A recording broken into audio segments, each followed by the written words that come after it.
Welcome once again to the newest edition of 3 In, 3 Out, the most unique Seahawks recap and film review show. I'm your host, Clinton Bonner, and I am joined by the one, the only, the great Brandan Schultz. Brandon, we are only 2 days removed from a 23-20 victory over those Arizona Dirty Birds. I'm still flying high. How you doing, bud? It's great to be 3-1 and moving our way toward the top of the NFC West, and just so we can stay there and hang out there and be there come the end of the season. Yeah, for sure. We got some folks in with us live. We see Ryan 911. We got Marlon. We got Nate Schutz. We got, I think it's 01 Phantom 1972. Why not already? Everybody saying go Hawks. Joining us live. Hey, man, share it out with 1212s. You know you got to like it. You know you got to subscribe and do all those things. Brandon, for those that don't know 3 In, 3 Out, it is a we look at the nooks and the crannies. We get into the plays behind the plays. We're going to do some film review. We're going to have a little debate. We're also going to get your BrandIn later. We're going to have From the Flock. We got a big packed show, my man. And are you ready for it, dude? I'm ready for it, apart from the debate part. Like, what are we debating? What if we just happen to agree on this thing? Yeah, we're going to agree. We're going to debate that maybe we don't need a debate this time. We'll see. Who knows? Who knows? It's all good. So I'm titling this whole thing Sam VP because, look, here's the thing. On 3 In, 3 Out, we rarely are going to cover quarterbacks. 3 In, 3 Out started in the middle of the Russ era at this point, right? So, and the whole point of 3 In, 3 Out is kind of to not look at what the quarterbacks are doing, but a little foreshadowing, Brandon. We are going to examine at least a little bit of Sam Darnold today because he's kind of playing out of his brain, Brandon. He's playing really good football. 2 days removed. How are you feeling about Sam as our quarterback 4 weeks in? It's good. It's nice to see him making all the throws. It's nice to see the offense working in the way that I think we all hoped that it would work. Mm-hmm. And while it's not completely clean by any means, I think that the running game is effective.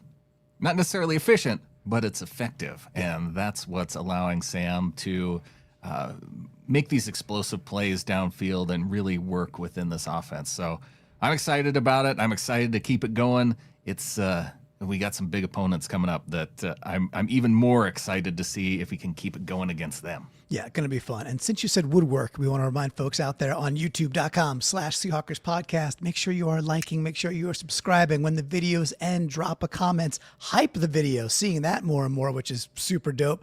Hey, do whatever you can to share it out there because you know what? At the end of the day, I listen to a lot of Seahawks stuff, and I got to tell you, Brandon, we have a lot of fun. We have a lot of fun, and I think we deliver some great analysis. I know it's fun stuff, and I know it's unique, so I'm pretty proud of what we do. So I want folks to be sharing it out there, like our boy Ryan. What you got for us? He's got a $9.99 super chat. That's why he's our live executive producer, and Ryan is saying 3 wins. Now we get 3 ins and 3 outs that we can turn into more ins. Go Hawks from Ryan. Appreciate it, man. And yeah, of course we have fun. How can you not have fun talking Seahawks football? We're talking football. Yeah. It could be bad teams. Fortunately, we don't have to worry about that. It's good pizza. It's bad pizza. It's pizza. Who cares, right? So love all that. All right. So we had a poll out on YouTube. Just put it out I think this morning actually, and wanted to put it out there because I thought it might weave into the show. You know, we used to have a nice 16-game season. We'd get through 4 and be like, there's a quarter.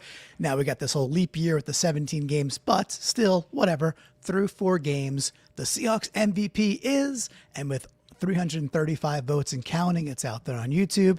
Really, really close. Brandon, do you see the results? Can you read those?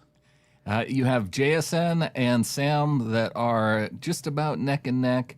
Byron Murphy with a paltry, maybe his mom voted, and Leah Williams, who is representing the defense there down on the bottom. And I can see why this would be a difficult choice for people to choose between Sam or JSN because they're so much they're linked. I mean, without JSN, would Sam be having the start to the season that he'd be having, or vice versa? Vice versa. Yeah, I think so. It's a really interesting poll so far. It is neck and neck. Sam at 43%, JSN at 41%. So get out there on youtube.com/Seahawkers podcast, find the poll, vote. It'll be up for at least another day or two.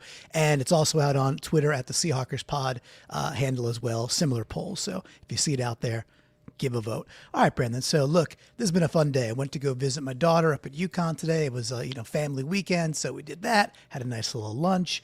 Came back home, got this prepared.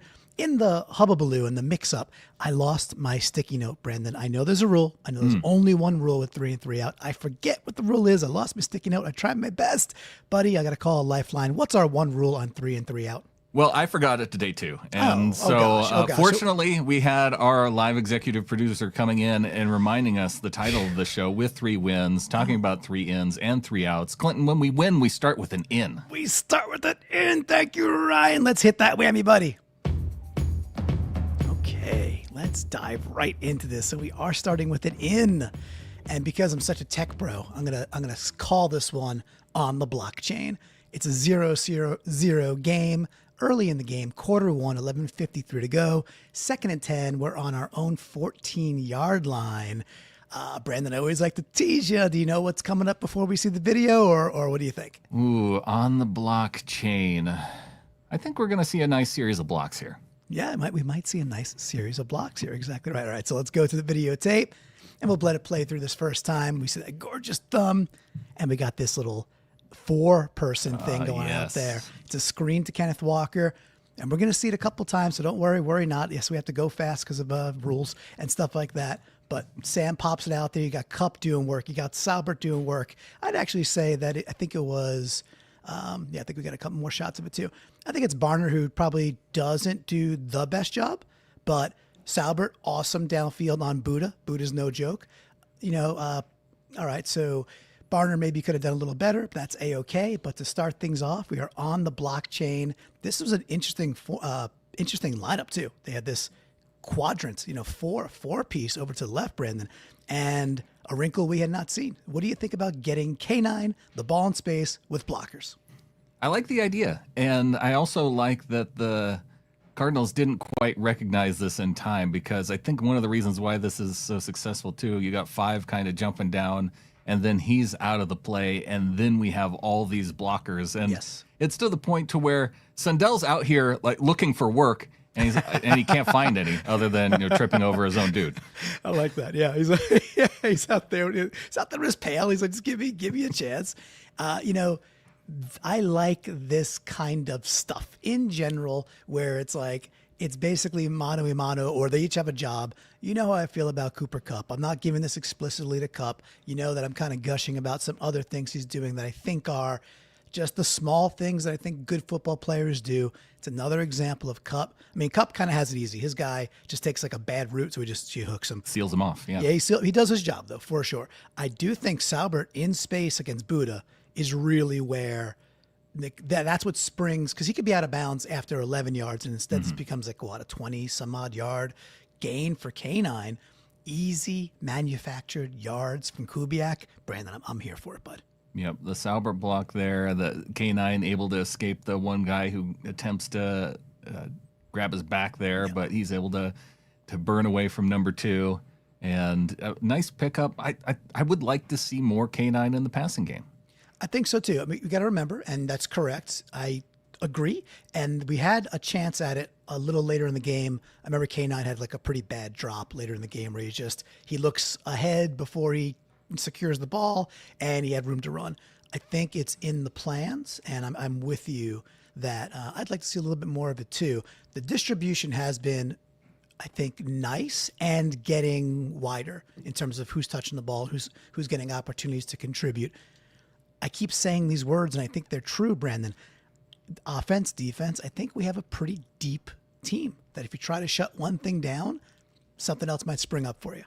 Yeah, and K9 on the day, a really nice day for him. 81 yards rushing, 29 yards through the air, so 110 yards overall, if I'm doing the math correctly in my head, and I think I am, and that's on 20 touches. So a nice overall day. And yeah, he had a couple plays that went backwards, but he also had some really, he had that nice pickup on the left side on the catch. He also had the run to the right side where, again, like he when he got the ball, he runs toward, he has essentially 3 choices where he can go. He can go up the middle, he can go kind of off of the right tackle. He can bounce it out to the outside. If he goes up the middle, there's already a linebacker there. I think Wilson was there, and also Buddha was coming down into the box. Yep. He head fakes like he's going to take that central route, which kind of holds Buddha a little bit, and then he presses toward the hole. Buddha is right there and ends up diving at K9's feet. Then he's able to bounce it outside and pick up a big play. Yeah, and, it's... Look, we talked about this on the postgame show, and I know some folks, including myself, you can get frustrated sometimes when it appears he might be dancing. Kay and I were still talking about here. And, you kind of just take the, hey, he lost 3, he lost 1, when maybe he could have gained 1 or 2. You kind of do take that with the, he just got around the edge where like 2 dudes would have done that, and he got 20-something yards, another explosive play. They kind of go hand in hand. I just think that's what it is. And most often when he's losing yards, it's not blocked well. It's not like he's running into, or he's like running out of yards. It's not blocked well. So he's trying something in addition to that, and then he ends up regressing and losing a few yards. So it's like, I really wouldn't yell at K9 about that. I just say block better. Block he had one play better. where I think he saw Buddha in the hole, and he's like, no, I'm not going that way. And then he bounced it outside, which was a mistake. Yep. And when he could have, if he would have just run straight at Buddha, he probably would have at least got 2 or 3 yards, and he would have, run into there to Baker. But there was another play, too, where he ran up the hole, and he looked like he was just going to plow through. It wasn't blocked well. There were guys in the backfield. And then one guy kind of spun him. And he ended up spinning around. And if he spins left instead of right and then comes around the right side, he would have had wide open field. Instead, he spins and it's going toward the left side of the line. It was kind of blocked up. He had nowhere to go. And that was the play that I think felt most frustrating, because if he would have just gone down, it would have been, a 1 yard gain, a 0-yard gain. Instead of it being like a 3-yard loss. Well, here we are turning it into an out. Let's not do that. Let's stick to that's the opposite of what we're supposed to do. We have actual outs to get to, but great blocking. Nice stuff by Kubiak. That one goes to Saubert and Cup. But great blocking, nice scheme. All right, let's hit that whammy. It's not all great. Let's go. All right. Okay. Early in the game, Q1, 9:07 to go. It's 4th and 1, so that probably tells you what's up. Seattle on Arizona 48-yard line. We do a good job to get it to 4th and short. As much as I dislike the tush push, when we have AJ Barner and we can go do the barnyard, we probably should. We don't do it, and so we know a play's coming in. I'm calling this one pushed in. And if you know that reference, well, then you know that reference. What can I tell you? Brandan, it's obviously the 4th and 1 call. I'm not sure that there's a quiz per se here, but I think it's pretty obvious what I think the play call could be the out. I guess the question is, where are you going with the out? So I'm going to so before we even hit it, going to give the out. Look, we're going to highlight Gray Zabel. I think Gray Zabel's playing pretty darn good football. And stuff can be 2 things. It's a play in isolation. We all know that. When it's just pure strength, when it's just like, hey, go be stronger than a 330 nose tackle that's kind of shaded on you, he can still struggle. It's hard. Now, the nice part about NFL bodies is you get into a major program, the NFL, and you could put on weight and strength, and through the years, you could end up the size of Jaron Reed, who, by the way, is our new Captain Thigh Arms. With that, let's watch Zabel. Kind of gets his, pushed it on this play. It's okay, but we got to watch it. We got to face the music.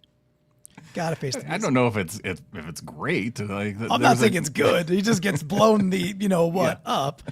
And we'll see some other stuff later, by the way. We have motion going across. We have Zabel. And again, that nose is right over. He hit me a burp. I think that's Tomlinson. Okay, but there we go. Tomlinson's a big, beefy boy. He really does a number on him. And what it does is it stops. I think the play is really supposed to go right behind Zabel and Sundell. And Charbonnet just can't go there. And then the right side does a poor job too. This is just poor on poor, but like outlet 1 was not there. Had to try and bounce it. Nothing's there. This gets shut down, and we turn the ball over on that first drive. Well, and like Nate Schutz is saying in the chat, the 4th and 1 shotgun run. Like, what are we doing? Yeah, that This is a very much a Ryan Grubb style play of, we're in 4th and 1, let's go gun, and then try and run it here. It doesn't make a whole lot of sense, especially when they've been pretty effective with A.J. Barner just running straight forward for a yard. Just do the thing, right? Just do the thing.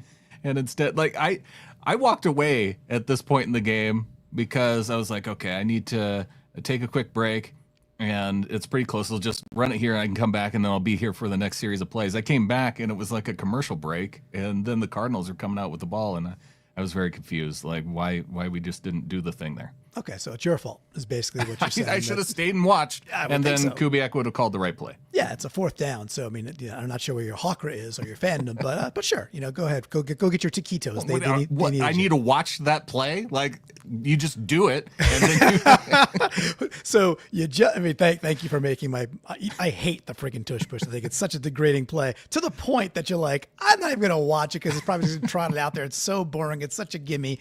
That's why the NFL should punt it into the sun. Neither here nor there. It's legal. We have a dude that can run it. Let's get it's the a bathroom break play. It's fine. That's a terrible, terrible thing, but it is true. All right, so that's our first out. No big deal. There was lots of good from Zabel later. Zabel played a pretty good game. Overall, I think he played actually pretty well.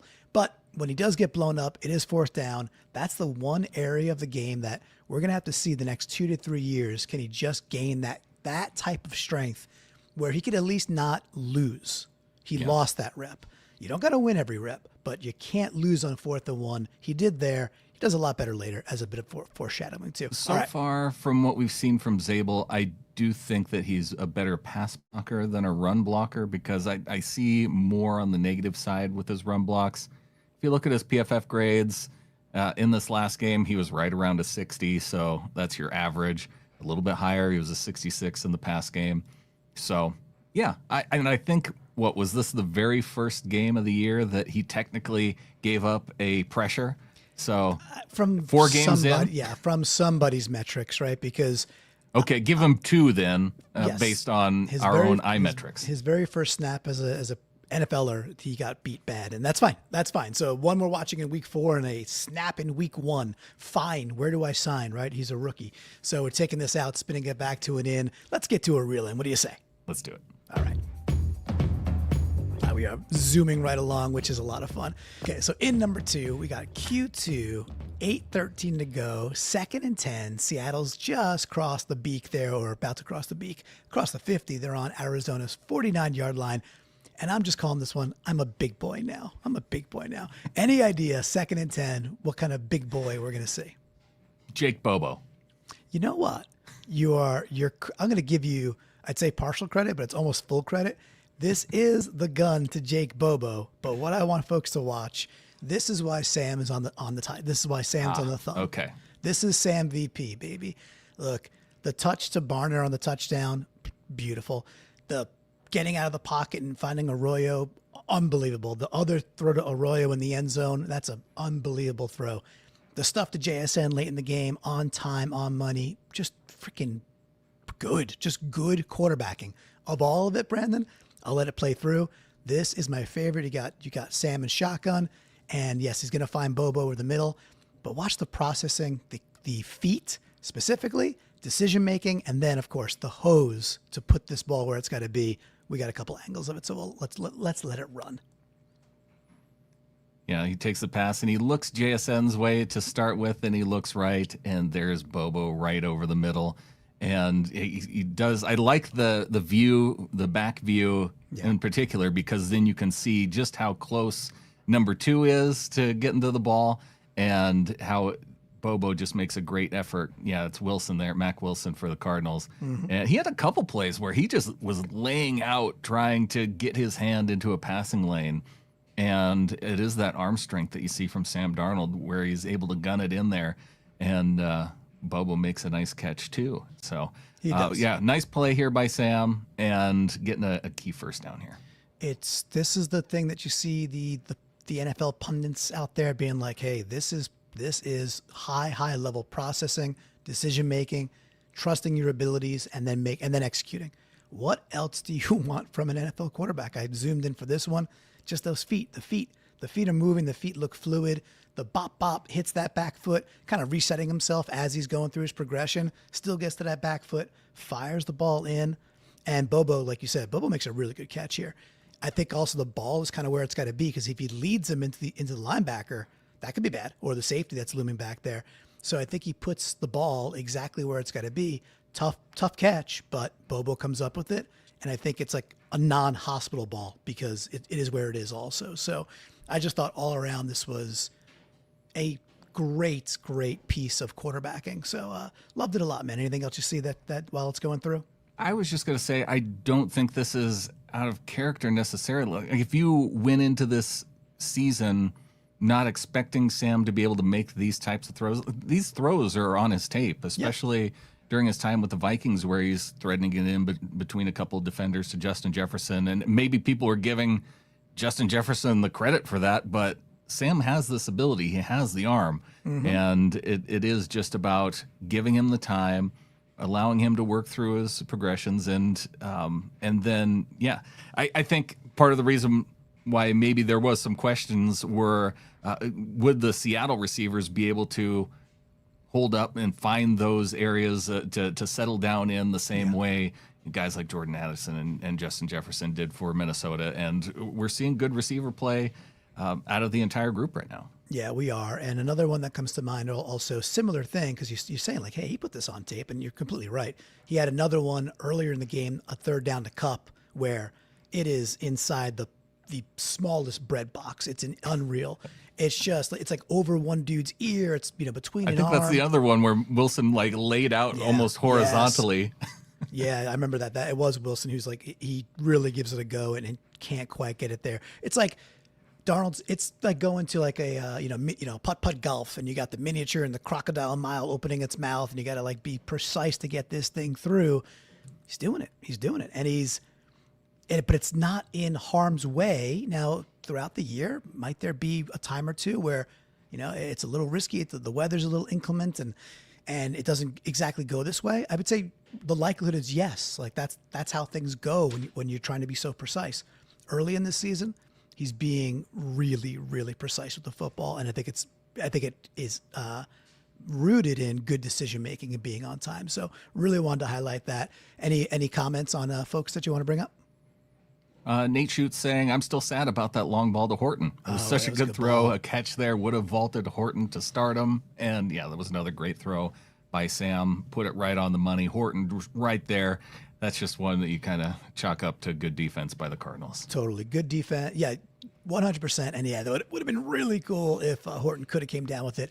But it was not for a lack of effort. He was really, of course, trying to.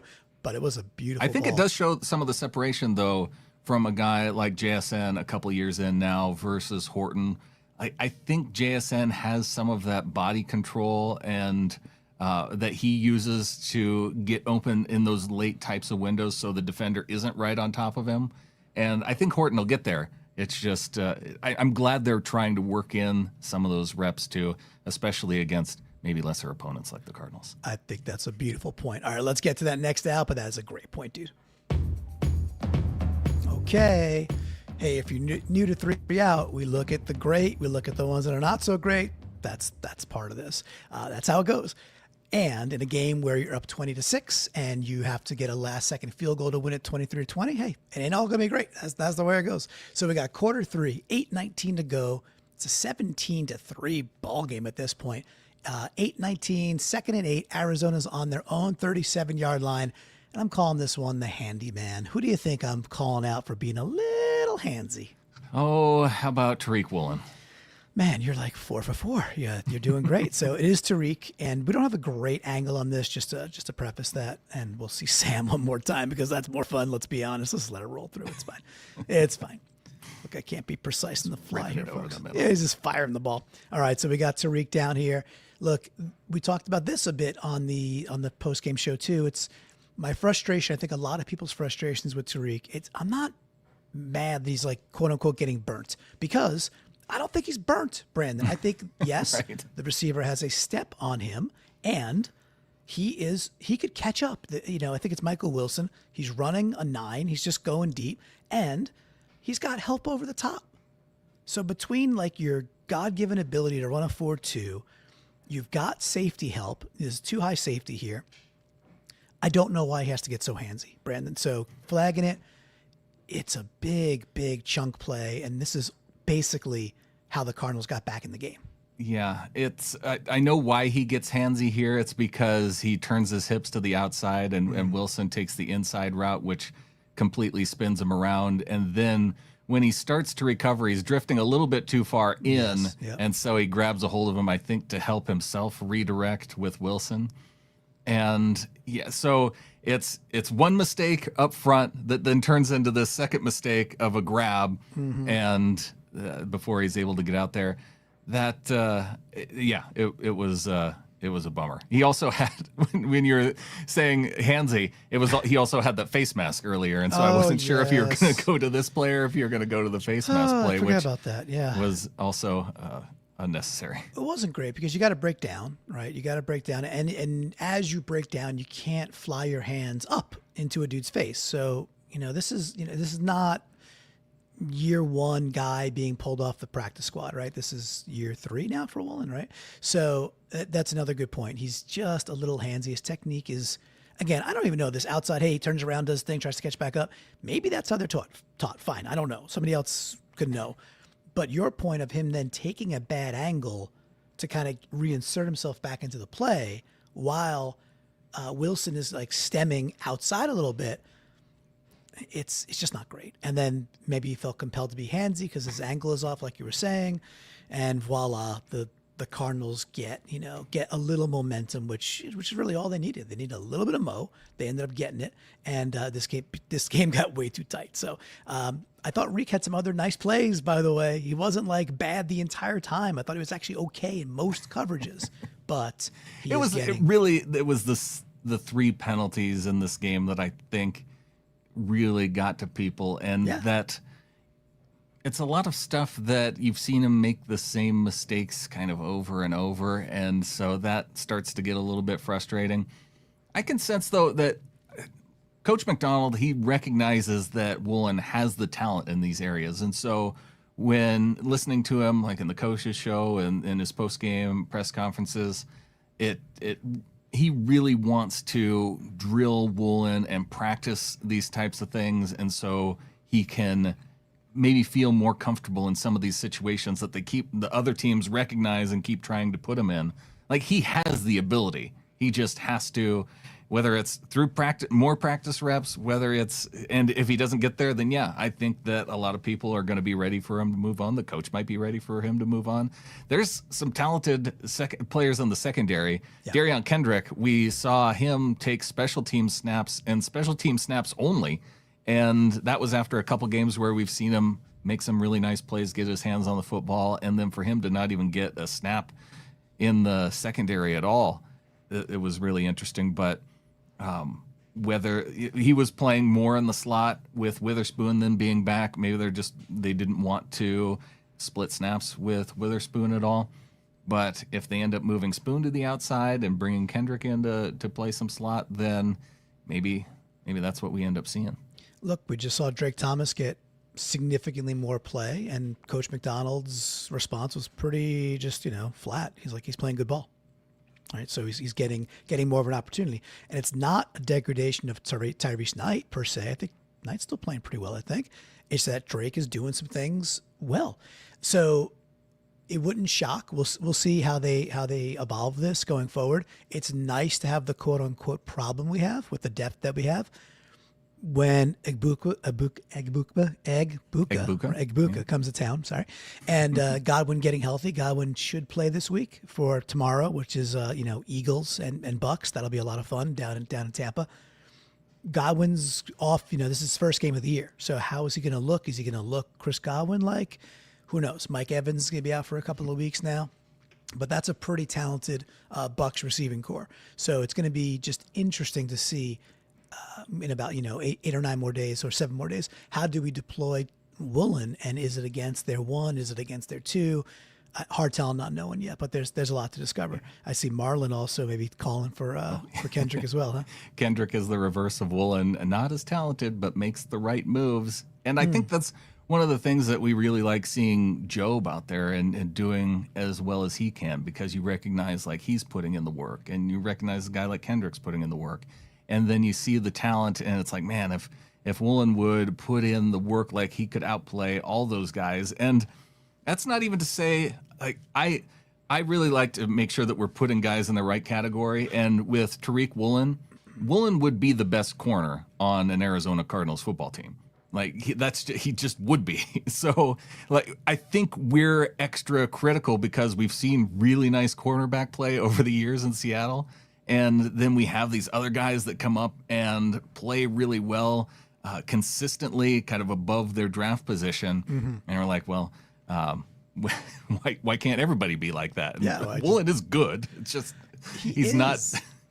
We recognize he has the talent to be better. Yeah, and that's the frustrating part. It's almost a little bit like DK, like in that sense, where it's like, dude, you are carved out of marble. You are this golden god of athleticism in some ways, and have a hard time high pointing the ball sometimes, and have a hard time with catching everything that's thrown to you sometimes, right? While he was a very good Seahawk for 6 years and stayed healthy. So I'm with you. It's an enigma. We'll see what happens. But I like your point. I think it's a good point that we're a little bit spoiled in a good way, that we've had good DB play for many, many years now. So our standard for what that is higher than the average bear, for sure. All right, Brandon, let us get to the last in, sort of, and let's hit that whammy. Okay. I think this was a lot of fun. All right. So in 3, we're calling it the non-negotiables, which, of course, there's a hint there. You know that. It's 14-3, so we went back in time a little bit from the out. Q3, 11:40 to go. It's 3rd and 2, and Seattle is on the Arizona 39-yard line. Don't know if you remember exactly what happens, but do you have a guess at what we're about to watch? From the context clues, I'm going to say that with it being on the Arizona side of the line, non-negotiable being running the football, it being a 3rd and 2 and not a 3rd and 1, this is probably a 3rd down run for a 1st down. You ding, ding, ding, ding, ding. Number 1 answer off the board. Now, there's a funny part here, and the funny part, I'll pause it real quick. First of all, look at this. Well, look what's on screen. Look at this. This is just, we're going to give you a double beef, then we're going to give you a triple beef, we're going to give you a quadruple beef, and we're going to be under center, and we're going to have a running back 7 yards in the back. That's Charbonnet back there. You can't see him quite yet.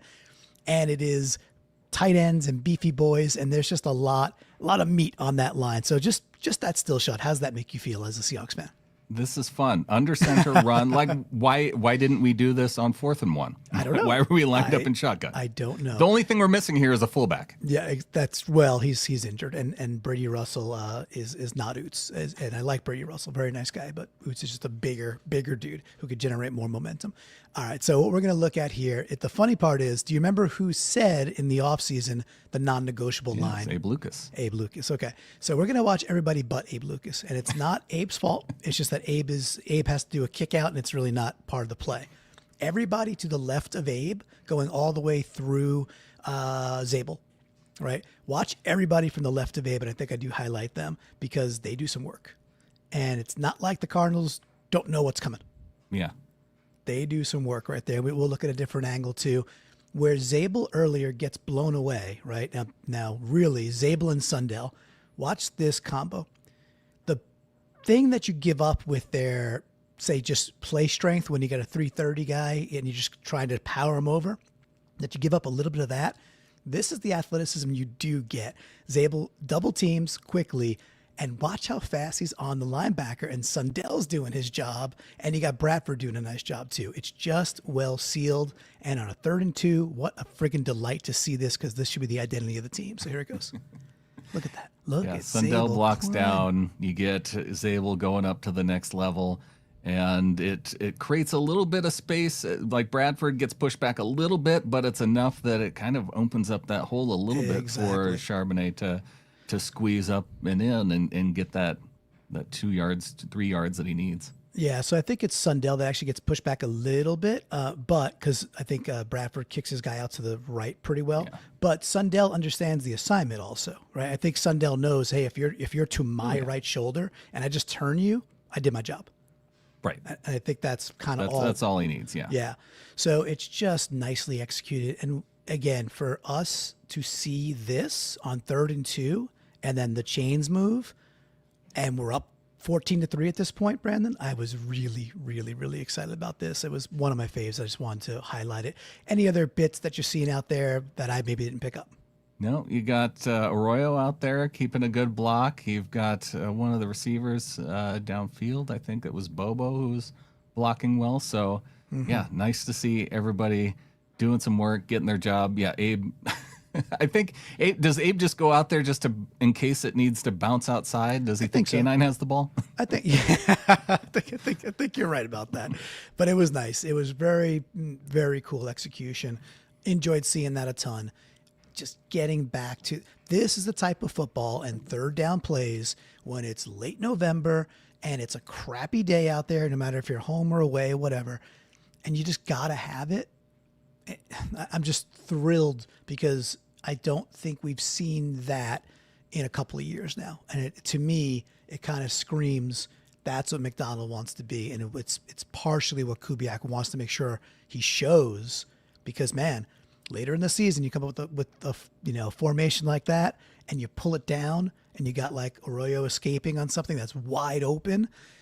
Yeah, that's what Kubiak does. He layers things later, which is really nice. So I'm excited about it. All right, we got one more out. That's stupid. Let's do it. Who made up this show? What is this show about? All right, so out number 3. It's going to be a quick one. I promise you that. We are going back in time again. I'm calling this one Touch Back Me, Babe. Come on. Touch back me, babe. Q2, 5:47 to go. 4th and 22, Seattle on Arizona's 44. I'm just going to play it because no reason to guess this. My criticism of Michael Dixon is I do not remember the last time he put a ball within the 5 or 10 yard line. Mm-hmm. It's been maybe it has not been 2 years. That's all we got, by the way. There's no reason to show it again. It's a punt, guys. It's a punt. It's a punt, and it goes into the end zone for a touchback. Exactly. We know how this goes, right? So there's no point even me dangling it back and forth. The point is, though, for sure, you punt a lot less in football in 2025, NFL football, between average starting position where touchbacks go, the propensity to go for it on 4th down, the propensity to get it on 4th down is climbing in the NFL because of tush push and things of that nature. You punt less. You have got to execute punting even more effectively than you did in the past. And I know Michael Dixon is beloved as a Seahawk, and he's been a great punter. And 2 things can be true. I think he's regressing when it comes to that Australian thing he would do where the ball would jump sideways and we'd pin him at the 2 yard line. Brandon, when's the last time you saw him execute that kind of play? Because for me, I don't remember. Yeah, Marlon in the chat saying, I thought he had a punt in the 10 last week. I thght it was at the 15. Yeah, it was the 13 last week, which is okay. That's getting okay. But when you're punting from your opponent's side of the field, when's the last time the ball's bouncing out at the 6? Yeah. The ball's, the guy's fair catching it at the 8, or it's bouncing out at the 2, and they're backed up. Like with this defense, with this front 4 and our ability to send an extra dude to just cause havoc, we need one of these, man. So I'm just a little frustrated that we can't. Well, it's frustrating too when it's the way that football is changing. You're seeing very few punts executed, even in this zone. Exactly. But you would still expect that the punter is out there practicing these types of kicks because, well, we've seen him still from farther back punt it and then have it hit the ground and go sideways out at the sideline to limit the return. So it's like the tool, he still has it. It's just maybe that's it's not quite dialed in when he needs it, and you're not going to use it very often. But when you want to see it, yeah, that's when you're punting in this situation. You're like, okay, here we go. We're going to see one of Dixon's punts because we know he can do it, and then it's in the end zone, and you're like, oh, well, what was the point? Why didn't we just go for it? Cool. I mean, I know that one's 4th and 22. I get that, but I mean, you're talking about they get the ball at the 20. We're punting from the 44. It's just. even if he just skyrocket the thing straight in the air and he fair catches at the 12, still that's 7, 8 yards to your advantage. So it's a little frustrating. You said it very well about, about those, you don't get that many opportunities. And there's no way they're not practicing it. So the only thing I could think of, Brandan, is look, Michael Dixon's Australian, right? So obviously living in America. He's part-time now. We have Australian listeners. Is there something we can do? Is there something for the Hawkra that we can do that brings Dixon back to what was like all pro level his first couple of years? Yeah. Because special teams has been great. If he gets back to all pro level, man, we get even that much more dangerous. What do you think? Is there something we can do from the down under crew? Like maybe he's out of Vegemite and we don't have a place here in the Seattle area where he can import it because because of tariffs now. Vegemite prices have gone through the roof and he's like, it's just not worth it. So maybe we need to find a way to donate multiple cans of Vegemite, jars of Vegemite to the VMAC. Yes. Well, let's just smile and hand me a Vegemite sandwich. Let's go on to the BrandIn. I say whammy. Why not? Why not? Okay. It's about time I get my own whammy. Been here, been putting in the work for years. It's like, man, if I could just get a whammy before my segment, I would finally feel like I belong as part of the show. And now you've made it happen. Yeah, I don't know how I feel about all that, but it's great. It's great that you do have it, and you've got something queued up. You did say, "Hey, cue this one up for me," and I did. So we do have the video. Let me just move this ahead a smidge. And all right, Brandan, why don't you take it away? Let's see. What are we looking at here, bud? Let me rewind. And go ahead. Why don't you set it up? All right. We're going to, this is a second down play against the Arizona Cardinals. You got Kyler Murray out in shotgun. And watch just how many players are protecting Kyler Murray because it's not just 5-on-4. No, it is 6-on-4. And watch Nwosu in this frame as he bounces. He looks like he's going to go around the edge. And instead, not only does he make the pulling guard, the right guard who pulls over to his side, he also has Trey Benson coming to the side. And he says, "Oh, you're going to send two guys at me? No, I'm just not going to accept that I have to touch either of you." He makes both guys whiff, and then he's in Kyler Murray's lap immediately. And third down, they have a third down and long, then they're punting. And it was just Nwosu, he's back, baby. Yeah, man, he's back. He had 2 sacks in this game.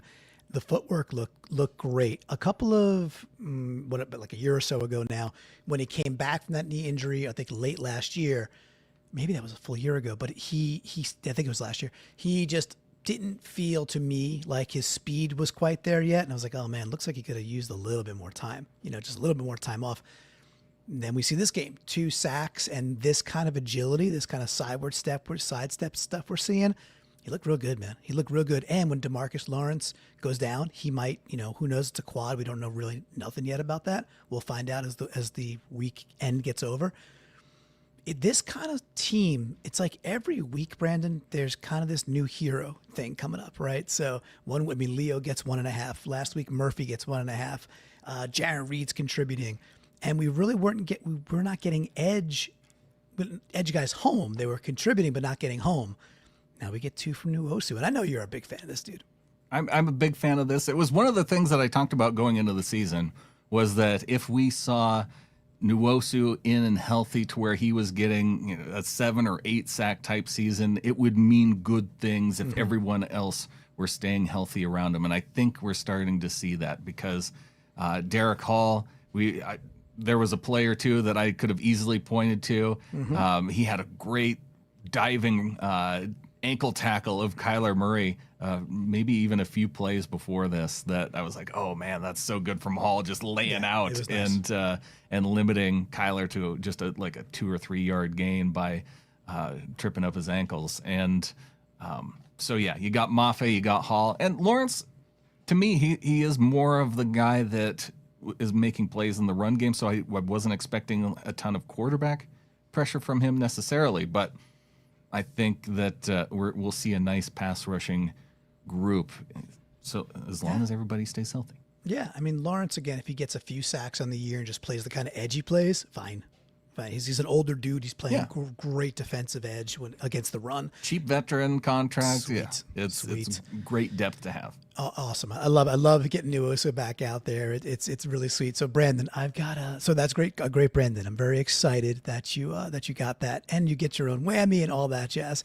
Brandan, I've got a surprise for you. Are you ready for a little surprise? Oh, this is different than the MVC that surprises me at this normal time every day. It's a little surprise. It's a little surprise, Brandan. Are you ready for a little surprise? Am I getting another promotion? Do I get 2 whammies before my Brandan?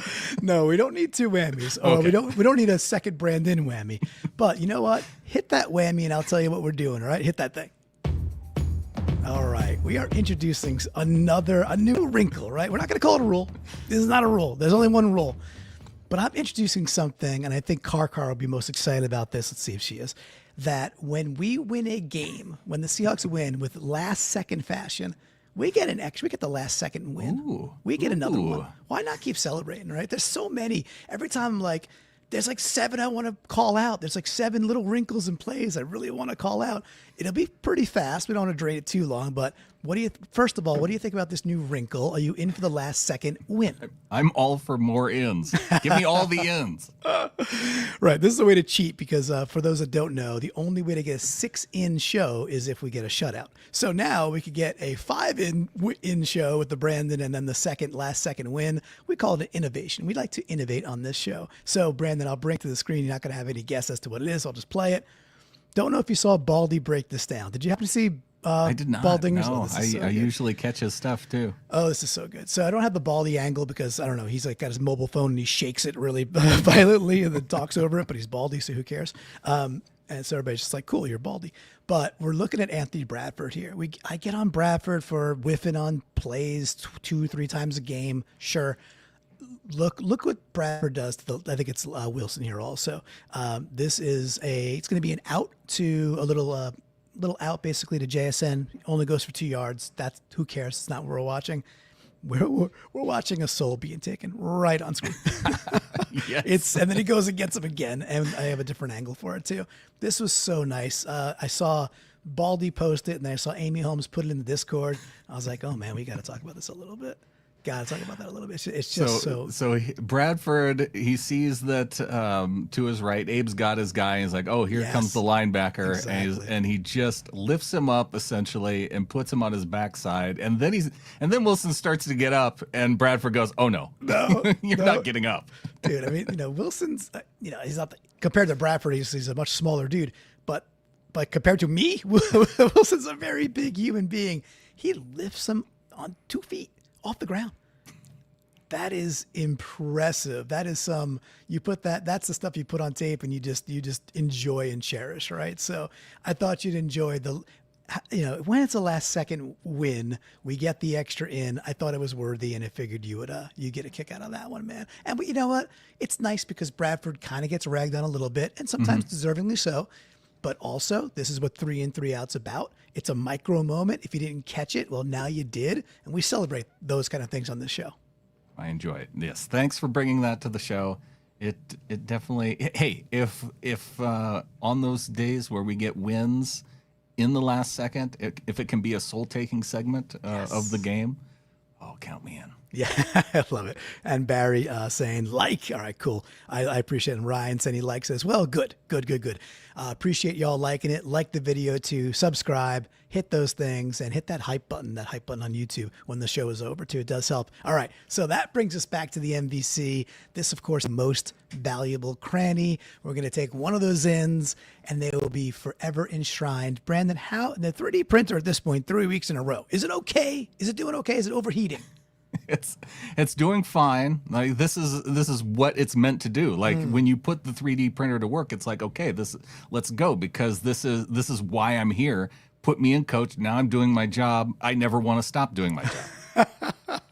It is on a roll. So, all right, let's just get to it, bud. So I am giving this thing. I know it's 3 in 3 out. This is unprecedented. Look, this is for Sam Darnold and the inscription that's going to go on the very real 3D printed trophy, which will be in the VMAC. Look for it in his locker room, is for displaying an absolute hose of an arm after showcasing all that gorgeous touch.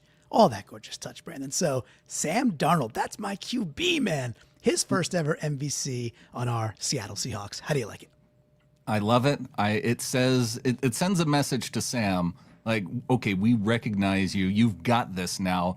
Now, don't expect one of these ever again because you're the leader of our team and like we just have high expectations of you. But it gets you in the door. Now he doesn't have like other dudes in the room. Like he walks by Byron Murphy's locker and he's like, hey, where'd you get that trophy? And he's like, oh, I was the MVC a couple weeks ago. And he's like, I didn't even know that this was a thing. Now he knows it's a thing. Now he has one himself. And now he doesn't have to feel like any kind of tension within the locker room because he knows that he has that ability. Yeah, we're not trying to cause that. A little bit of competition. These are competitive alpha males, right? We're trying to stoke that with the very real 3D printed trophy. And Sport Card, the trading card, now exists as well. Those things are very real. Check out for them. But I agree, man. It's going to be very difficult for Sam to get another MVC because it's got to be these kind of things that are like, okay, you just did something truly, I think, really special. And I just love that place so much. Plus, it went to Bobo. So it's a way to give Bobo a little love, too. And we like that. Bobo, I'm sure, has one of his MVC trophies in his locker still. Like, I'm sure he does. You don't get rid of that once you have it. Like you leave it in your locker. No, it's very, very special. All right. So speaking of special, of course, we have our segment that we love the most. So stick around for all of them. Right now, it's From the Flock. Brandan, tell folks how they can get involved if they want to get stuff read on screen. They want to be a great member of our community and help us raise the hawker up basically always. We are a value for value show, and so one of the ways that we give you value back, if you give some value to us by going to getintheflock.com, the value back you get is you get ad-free episodes that are in your podcast feed. You get an RSS code or an RSS feed that you can put in your favorite podcasting app. That way you get the ad-free shows that way. Plus, you get into our Discord. You get a huge group of Seahawks fans. We watch the game on game day. And then if you look for that 3 in, 3 out channel, that's where you put your ins and your outs. And that's what we're going to read coming up. Yeah, great job. And I'd say one additional little perky perk, too, is we also arrange travel plans in that Discord. So we're going to be going to Nashville a little bit later. And we're talking about what are we going to do when we get to Nashville. So, hey, for a few bucks a month to support something that maybe you love or at least bring you some joy, I think you get a lot of value, which is cool. Oh, look at this. Look at Space. Space coming in, gifting 5 Seahawkers podcast memberships. That's nice. I don't know with the basic membership. I would have a question. Okay, for those of you who are watching and you just got a membership while watching, let me know. Do you get the code to the Discord as part of getting that free membership out here on YouTube? Yeah, good question. And I know it's a setting. You go and you make sure that you could accept a free gift, and away you go. Hold on. It's like Space. That's awesome of you and really appreciate it. I did see the Rams guy chime back in. I love that guy. I love that a Rams dude checks us out like every single week, and he's always spamming us with Rams. I think it's the best. I can't wait to beat them because we're better than them. It's fun for me because it's like target practice too. Yeah. It's like, oh, can I use the timeout button here for a couple minutes? And then he'll come back in like 5 minutes later. It's like, okay, yes, this is fun. I love it. All right, Space, thank you very, very much. All right, so we got our From the Flock. I'll take the first one here. Josh Tehuman was first this game. He calls out exactly what you were just getting at. It says, in, haul tackle from behind on Murray. That was a nice play. Contained it to like a 2 or 3 yard scramble. He says, in, going for the run on 4th and short. Shows toughness, so he liked that. Out, not converting. We covered that. Agree, Josh. Maybe something different next time, but I do like them going for it. Car says out. We have the worst turnover luck. Brandan, of course, she's talking about when Kobe Bryant got a great little interception, a bad pass from Murray, and then Tyrese Knight tackles him. Not his fault. He gets pushed from behind, basically. Kobe Bryant's down. His knees are down. His elbows down. He's touching the head, and yet the refs say it's the Cardinals' ball. I don't understand that one, Brandan. I don't understand it either. Now, I see what other people were saying. Okay, so if you get run into by your own player and it jars the football loose, then yes, Sure. it's friendly fire. You deal with it. Yep. If you're on, but the thing that I don't get, and this doesn't matter whether you're hit by another player or it's just whether or not you're down. And Kobe Bryant was down on the ground. The ball didn't come out until his elbow hits the ground. It wasn't Tyrese Knight that necessarily cause the fumble. I thought the ground caused the fumble. Knight runs into him, Yeah. but he doesn't lose the ball until his elbow touches the ground. Well, the two arguments I've heard that I think are both correct as to why it's not a fumble is, number one, the Arizona Cardinal touches his helmet. So that's something. Barely. It was but tough whatever. to tell from the video. I saw it. I've seen it. And the other part that maybe is more easy to see is that Bryant's giving himself up. He's actually going down when he gets contacted by Knight, and then the ball still doesn't come out until his elbow hits the ground. So by the rule of the road, I think it should have been called that he's giving himself up. Therefore, he's down with contact, which was his elbow. With the giving yourself up thing, though, if you're in the process of giving yourself up, you can still fumble the football. And we've seen quarterbacks do that where they dive forward. Yes, they're giving themselves up, but they aren't touched. And then their elbows hit the ground, and then the football comes out, and it still counts as a fumble. I think the dive forward versus the slide, I think actually does make a difference, but I don't. It makes a difference because then you have a body part that's down on the ground. Right, your calves, your ass, right, things like that. So and then you're down. So it's not that you're necessarily giving yourself up; it's just that you're down. Yeah, well, the refs weren't great. So, all right, we got some more on the screen. Which one do you want to go to? Nate Shoots in chat saying the rules official I listened to today said being knocked over by your player doesn't count as being down. However, he was touched, and that was also missed too. Yeah, whether or not it counts or not, how would being down from not being knocked over by your own player, how would that not count? Like if you're on the ground, well, you could go down, and then if you're not touched, just get back up because you're not touched. It's not college, right? So but because he was giving himself up. Yeah, and so then that becomes an opinion part. Was he actually giving himself up, or did the official see a player run into him and thinking that the player ran into him more than he was giving himself up? That's right. I can accept that as an officiating decision and it just being the wrong decision. It was wrong. We got Bunny back to the slide here. We got in their rivalry uniforms look just as stupid as a team wearing them. Yeah, man. Bad. Nice helmet. Terrible choice of jersey. And then we got 12th Man Records, Jason Bonnert saying in, hearing the Seahawks fans on the TV broadcast, that's a big in. And JSN jiggy with it. Of course, Lisa saying in, the Minotaur tripping Murray from behind. So she's with Josh and she's with you because Lisa is great. We got Space coming in as a new member, so a big thanks to Space for giving memberships away and then going, oh, wait, I want mine myself. And Space is in as well. Marlon coming in saying diving forward is not giving yourself up by rule, so that's why the fumbles are allowed to count when you do dive forward. There we go. And we've also got Nate Shoots with a live in. Drake Thomas making great tackles out. Tyrese Knight getting a forced fumble. Fair is fair. We got one on screen. You want to take the fire hats? Fire hats for all. Marvin Harrison Jr. getting the in. Oh, Marvin Harrison Jr. Yeah, and his Butterfingers, of course. He tips it right to our own player. He also gives an in to the Nwosu sack. Let's go. He's back, baby. Hey, the fire hats for all and I are on the same page on that one. 12th Man Records out to Sundell, getting his lunch money taken by Calais Campbell. Bradford also had that happen to him. And Carr with the out.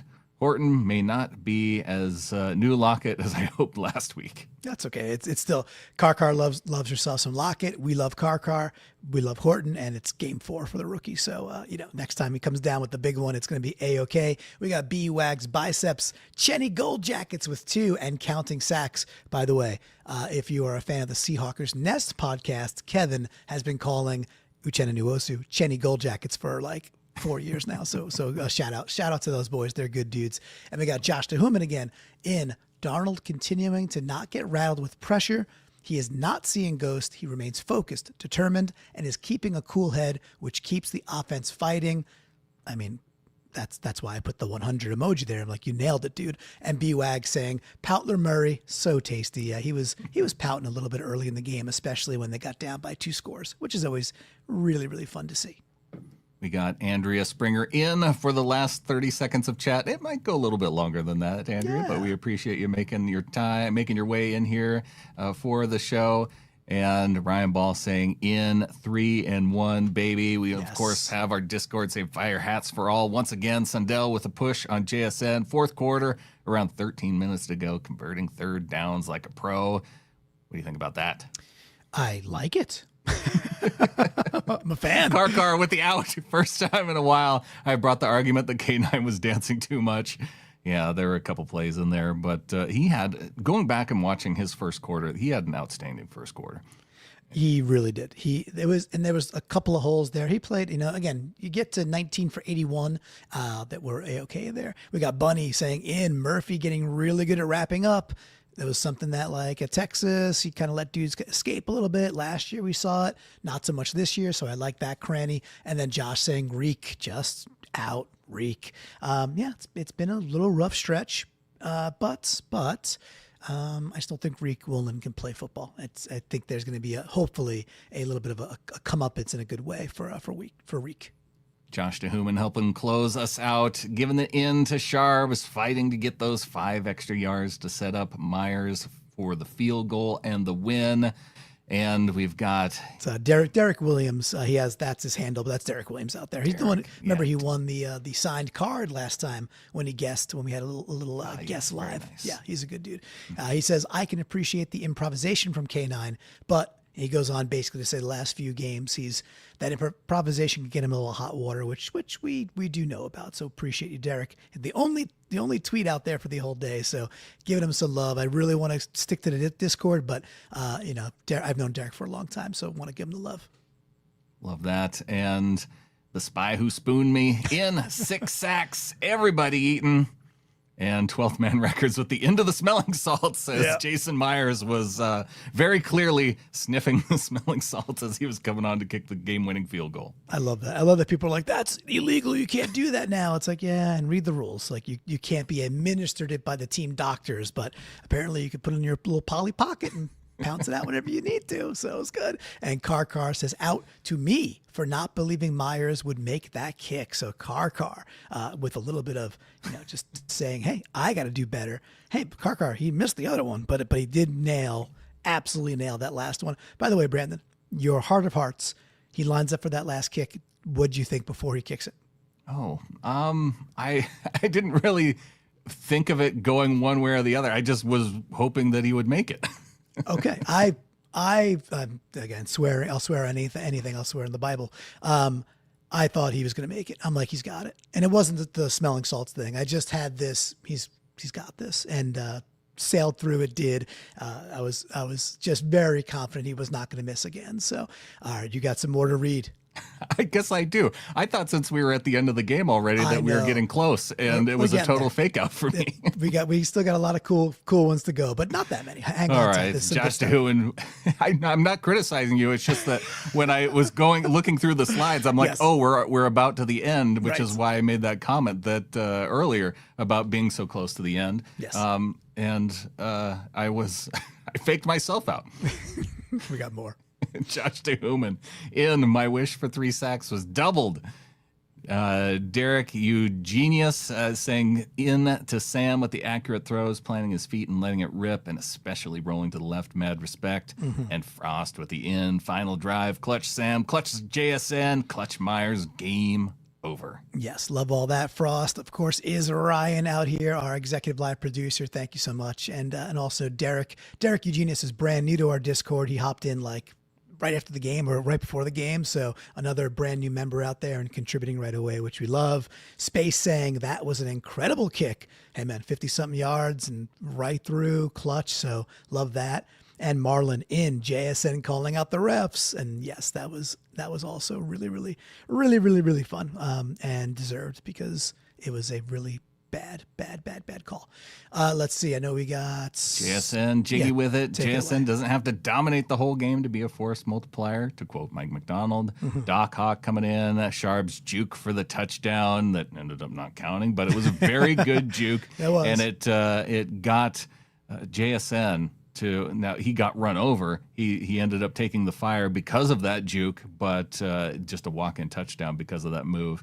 And a nice play, so I'd like to see Doc Hawk recognizing that. And Josh DeHuman with the end. Sam Darnold tied with Patrick Mahomes with 7 game-winning drives over the last 2 seasons. Not too shabby. We're going to keep on rolling. We got New York Seahawk, or NY Seahawk, in. Even without all the yards or success, Kubiak's commitment to the run still set up all the play-action success. Go Hawks. That's a Great and smart comment. Nate Schutz, who's here with us live in Derek Hall. He may not have the sacks yet, but this is 2 weeks in a row that he's completely dominated his side of the line. The sacks will come. I agree. He says out the run game struggled. I'd be curious to see if the Saints are. Oh, you know what? This is from last week. That's okay, Nate Schutz. You got in twice, bud. It's all good. Let's keep on moving on. I'm like, wait, we're talking Saints, but Nate is not wrong. Derek Hall's good at football. We've got, let's see, we've got Design Pete's Beach House with the N, DCH putting in the DCH, the reverse jinx work and getting us the W with the N. We've got B-Wags Biceps with the N. Really loved Horton's second effort to set up 4th and short in the first. He dragged those dudes along like a running back. And, of course, we've got Garen coming in saying, in we won, out. I did not get to watch the game live. In the first half, out Reek. Yeah, and for those watching, Guaranteed Barbecue, North Idaho there. If you're driving, what's that highway, Brandon? That is I-90. I-90, okay. If you're driving Not a highway, I-90. an interstate, in fact. I don't know. I live in Connecticut, dude. Give me a break. So Guaranteed Barbecue. I got the mug. It's amazing. It is my go-to daily mug. I love it. One day I'll get that barbecue. I'm excited. I know you've had it plenty already. We got two more slides to go. They're doozies. Let's get, of course, we're going to start getting our closer in. Maybe he's going to do a 2-inning closure this time. Hawk Van Dyke saying in. The Darnold touchdown pass was gorgeous. Gino doesn't have the touch to make that pass, and we know that Russ never made a pass like that. I can take exception to about 2/3 of that statement, but I could celebrate that Darnold pass was gorgeous. He also says in scoring from the 1 in the Indian burial ground. Yeah, look, we've been good in the red zone, Brandon. I think that's the bigger takeaway for me. Yes, I know we have history at that field. We've been good in the red zone, and we would have been gooder if the refs didn't make a horrible call. Hawk Van Dyke also says out, though Woolen was the obvious out. The cranny is his horrible awareness. He just never has an idea where the ball is, and that's what seems to cause most of his penalties. I think that's actually pretty good diagnosis. We do have some better stuff from Hawk Van Dyke, or more even positive Hawk Van Dyke stuff to close out, because we got to do a job. I see Marlon also on stage there saying that he really enjoyed the in from the refs. Why don't you close us out, Brandon? Yeah, JSN calling out the refs, and we've got Bloomy closing us out. In JSN for giving us a world-class NFL meme when you got the look from the ref. And it's a couple times now, I think, that ref has given us a look. And I'm glad he didn't throw the flag there, because that would have been silly. But you could tell just by that look that he wanted to. He wanted to real bad. Yeah, I love the cowboy hat, by the way.